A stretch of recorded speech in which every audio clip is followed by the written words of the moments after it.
Welcome to detail analysis of fundamental, जिसके अंदर मैं आपको ये बता दूंगा कि न्यूज़ पे कैसे ट्रेड करते हैं, फंडामेंटल्स पे जीडीपी एनएफपी को कैसे देख के ट्रेड करना है। और सबसे बेस्ट चीज़ कि जियोपॉलिटिकल सिचुएशंस के अंदर जैसे ट्रंप ने आजकल बैंड बजाई हुई है, उसको देख के गोल्ड पे कैसे ट्रेड करनी है। प्लस सीओटी डाटा के बारे में थोड़ा सा बता दूंगा, लेकिन आपने अगर इंटरेस्ट लिया तो नेक्स्ट वीडियोस पे बनाऊंगा।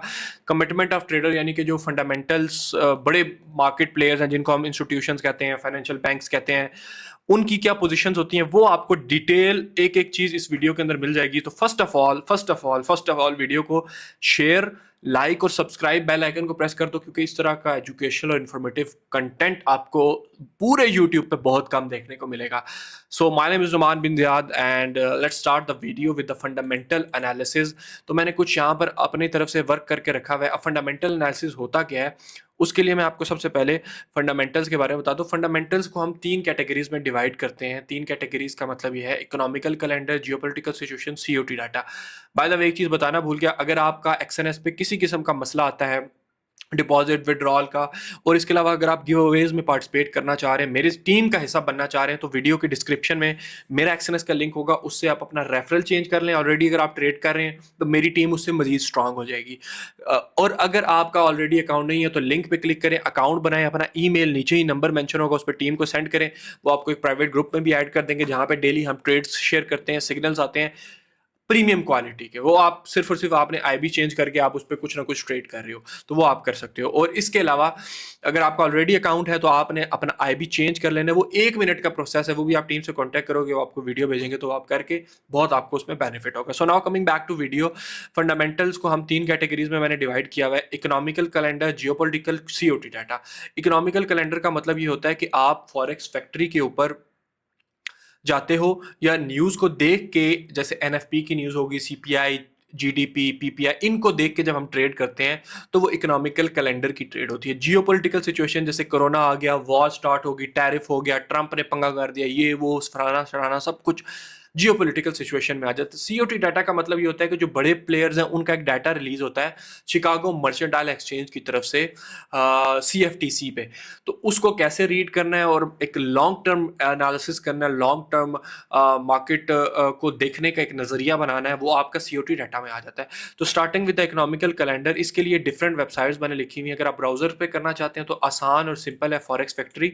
मोबाइल ऐप करना चाहते हैं, investing.com, माई एफ एक्स बुक, माई एफ एक्स स्ट्रीट, माई नहीं एफ एक्स स्ट्रीट है, ये आप इसको कर सकते हो। ठीक है, अब हम स्टार्ट करते हैं फॉरेक्स फैक्ट्री से। फॉरेक्स फैक्ट्री पे आप आएंगे तो सबसे पहले ये न्यूज़ पे जब आप आएंगे तो यहाँ पे आपको जियोपॉलिटिकल सिचुएशन से रिलेटेड जो भी मेजर अपग्रेडिंग हुई है, कोई एम्प्लॉयमेंट हुई है, डिप्लॉयमेंट हुई है, कोई फलाना टमकाना जो भी हुआ, वो यहाँ पर आ रहा है। जैसे Trump spoke directly with Iranian official, इस तरीके से आप इसको देख सकते हो यहाँ से। इसके बाद हम आएंगे कैलेंडर पे। कैलेंडर पे आने के बाद आपने कुछ सेटिंग्स करनी है जो मैं आपको बताने लगा हूँ।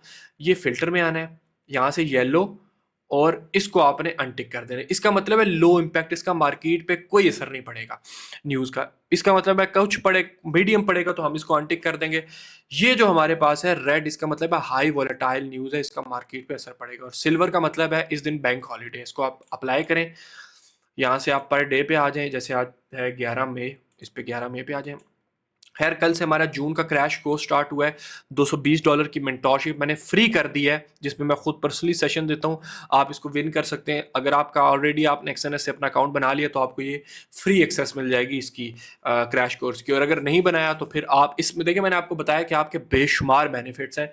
$200 की मेंटोरशिप, गिव अवेज, किसी किस्म का डिपॉजिट विड्रॉल में मसला है, वो मेरी टीम जिम्मेदारी लेगी उसको सॉल्व करने की। तो वो उसमें आप पार्टिसिपेशन के लिए नीचे नंबर पे कांटेक्ट करें।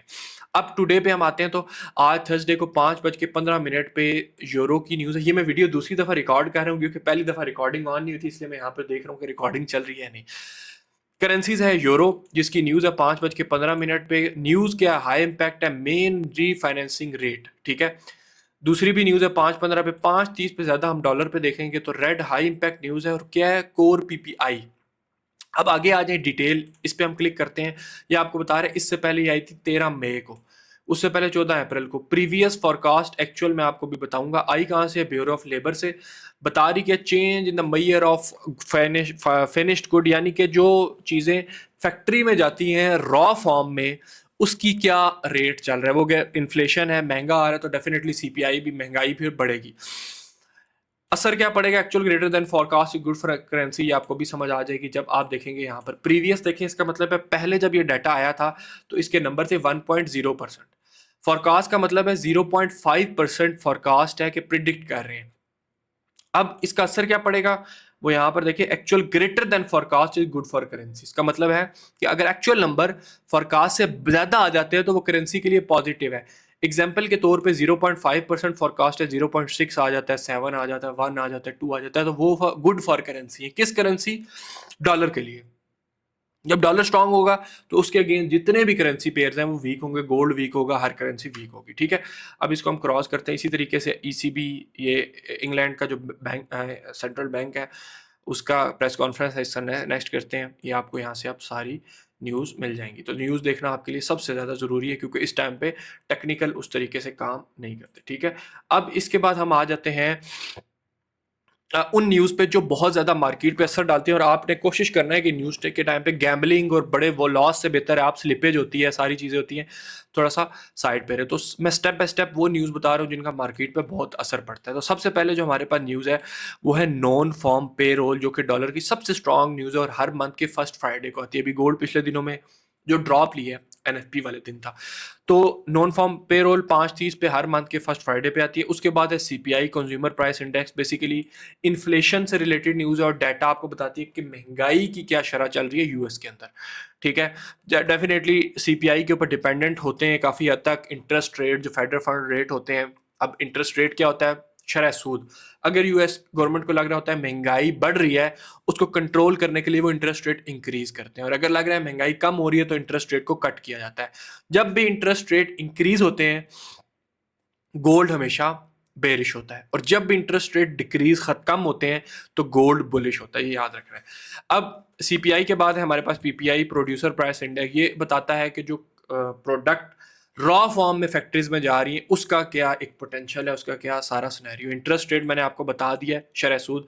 अनएम्प्लॉयमेंट का मतलब ये है कि क्योंकि यूएस और यूके के अंदर जो गवर्नमेंट्स हैं, जब एक कंट्री के अंदर अनएम्प्लॉयमेंट ज़्यादा है तो वो उनको मंथली बेसिस पे पे कर रहे हैं, तो उससे गवर्नमेंट का लॉस है।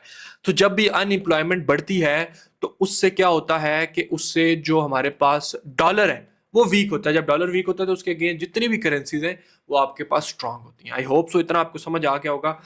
कोई क्वेश्चन है वो कमेंट में आपने मुझसे पूछ लेना है। पीएमआई की न्यूज़ है, फिर रिटेल सेल्स है, फिर जीडीपी है, क्वार्टरली आती है, फेड स्पीच है। Fed speech basically federal reserve का जो चेयरमैन है यूएस का सेंट्रल बैंक जो है, वो पहले था जेरोम पावल। आपने देखा होगा जेरोम पावल को, नहीं देखा तो मैं आपको दिखा देता हूँ। अब ये है जेरोम पावल। अब इसकी क्योंकि ट्रंप के साथ बनती नहीं थी, ये इंटरेस्ट रेट को कम करने के हक में नहीं था, कांस्टेंट रखना चाह रहा था, ट्रंप चाह रहा था कि कट हो। उसकी वजह से ट्रंप ने क्या किया, उसने कहा भाई तू छुट्टी कर, और नया एक चेयरमैन अपॉइंट कर दिया केविन वॉश करके। बट इसकी जो बात थी ना वो नहीं है। तो अगर आप इससे आपको इस ये पसंद था तो आपने कमेंट में लिखना है आई लव यू जेरोम पावल। हो सकता है हमारी वीडियो देख के वो देख ले। ठीक है, अब इसके बाद हम आते हैं ये मैंने आपको सारी चीज़ें बता दी। अब कोशिश करें कि फंडामेंटल्स न्यूज़ के टाइम पे आप ट्रेड ना करें, बहुत हाई वॉलेटाइल न्यूज़ टाइम होता है तो रिस्की है। जियोपॉलिटिकल सिचुएशन के अंदर आता है Wars, tariff, world wide financial crisis. तो जब भी दुनिया के अंदर जंगें होती हैं, याद रखना, जब भी वॉर्स होती हैं तो गोल्ड बुलिश हो जाता है और डॉलर बेरिश हो जाता है। अब आप बोलेंगे सर अभी तो गोल्ड गिर रहा है। मेरे भाई अभी गोल्ड गिर रहा है क्योंकि इस टाइम पे इसके अंदर इन्वॉल्व है ऑयल। स्ट्रेट ऑफ हॉर्मस क्लोज हुई, ऑयल की प्राइसेस इंक्रीज हुई, महंगाई बढ़ी। तो जब महंगाई बढ़ती है तो फेडरल रिजर्व की तरफ से इंटरेस्ट रेट इंक्रीज करने का खर्चा होता है। तो मैंने आपको भी क्या बताया, जब इंटरेस्ट रेट इंक्रीज होते हैं गोल्ड वीक हो जाता है। तो ये इसकी एग्जांपल है। अदरवाइज जिस जंग के अंदर ऑयल इन्वॉल्व ना हो हमेशा गोल्ड बुलिश होता है, और आपने बाइक की तरफ ही प्लानिंग करनी है टेक्निकल्स को देख के। जैसे मैंने यहाँ पर लिखा हुआ फाइनेंशियल क्राइसिस, कोरोना आया तो गोल्ड ऑलमोस्ट 1800 से गया 2100 के हाई पे 2011 के। फिर उसके बाद रशिया यूक्रेन वॉर स्टार्ट हुई, वो 2500 3000 पे गया। फिर उसके बाद टैरिफ का मामला। टैरिफ का मतलब होता है टैक्स, यहाँ पे जैसे मैंने लिखा है टैक्स। अब अमेरिका ने चाइना पे लगाया 50% का टैक्स, चाइना ने भी 50, वो चलते चलते 200 पे चला गया। तो एक दुनिया के अंदर एक फाइनेंशियल इकोनॉमिकल वॉर स्टार्ट होगी, तो उसकी वजह से भी डॉलर वीक हुआ, गोल्ड स्ट्रांग हुआ। तो इस तरह की भी जब सिचुएशन आती है कोई पेंडेमिक, तो डॉलर उस टाइम पे वीक हो जाता है। उसके बाद हमारे पास जो भी वॉर, जैसे रशिया यूक्रेन की वॉर स्टार्ट हुई, गोल्ड ऊपर गया, टैरिफ लगे, फिर मजीद ऊपर गया। फिर ईरान और इसराइल की वॉर हुई, उसमें ऑयल इन्वॉल्व नहीं था क्योंकि स्ट्रेट ऑफ हॉर्मस खुली हुई थी, उसकी वजह से भी गोल्ड बुलिश हो गया। ठीक है, इस दफ़ा अमेरिका ने हमला किया तो इस वजह से उन्होंने बंद की, तो ऑयल की प्राइसेस इंक्रीज हुई तो गोल्ड नीचे आ गया। इस चीज़ को आपने समझना है। अब इसको देख के ट्रेड कैसे करनी है, तो डेफिनेटली जब एक कंट्री ने दूसरे पर अटैक किया तो आपको कॉमन सा एग्जांपल होना चाहिए कि दूसरा भी वापस जवाब देगा। तो आप गोल्ड को बाय के माइंड में बना लें, गोल्ड को बाइंग की तरफ ले आए, टेक्निकल को देख के आप बाइंग करें, ठीक है। और इसी तरीके से जब लगता है कि पी स्टॉक और इस तरह की चीज़ें हो रही है तो गोल्ड फिर नीचे की तरफ आता है, ठीक है। अब ये हमारे पास था जियो पोलिटिकल सिचुएशंस को देख के हमने ऑब्जर्व करना। इसके बाद है सीओटी डाटा। अब ये डेफिनेटली अगर मैं इसकी डिटेल में जाऊंगा तो बहुत बड़ी वीडियो बन जाएगी। आपको अगर चाह रहे हो कि स्मार्ट मनी क्या कर रही है, क्या से, तो डिटेल में आप लिख देना सीओटी डाटा, मैं उसके ऊपर डिटेल वीडियो बना दूंगा। अंडरस्टैंडिंग सीओटी डाटा आप लिख देना है। अभी मैं आपको थोड़ा थोड़ा बता देता हूँ। आपने एक वेबसाइट है जिसका नाम है ट्रेडिंग इजी ACFT।